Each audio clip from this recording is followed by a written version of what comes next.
So here at the House of Honey, we specialise in pure certified honeys. We have a really wide selection of monofloral honeys that we sell in our retail shop in the Swan Valley to local markets, to intrastate visitors, as well as the international market. Essentially, we wanted to create a bush to bowl series. Honey is a really unique product. We live in a beautiful, pristine environment in Western Australia with amazing forest, and we produce great honeys as a result of that.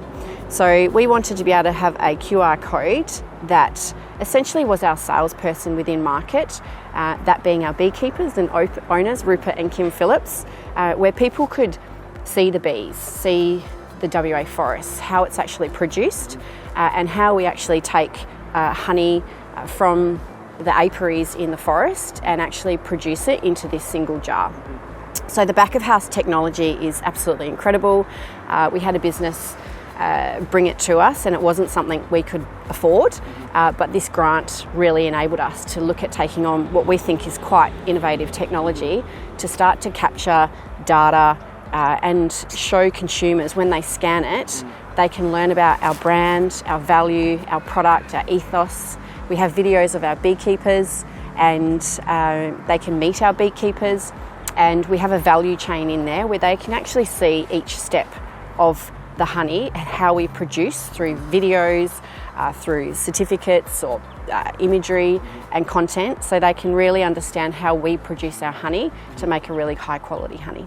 One of the parts of the review, we did a really solid review at the end of the grant, and as part of the metrics we put in place of what was it we were going to measure from the beginning to the end of the program, and we had fantastic results. It far surpassed what we thought it was, and we think from a wider perspective we had a bigger impact within the WA economy, because we had some strong results not only within the business through sales increased, but additional employees that we're able to take on and partners that we worked indirectly as a result of that. So as far as the overall business objectives, we were able to take on 9 new employees, and we created a mini export team within the business who actually package, label. They know exactly what needs to be put on the product to get it ready for the export market as well, as well as having an export manager sort of manage those partnerships overseas as well.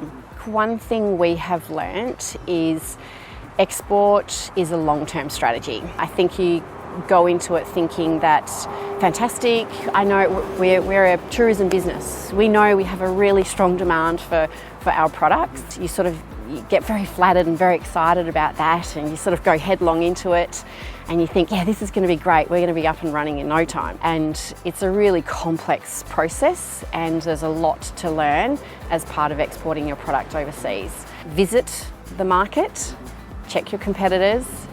Through visits in market, we really understand where our gaps were. We've changed the label on our product to look different so that we stand out, because it's our product sits within a category that there's a lot of honey. So how will your product stand out? So go visit the markets.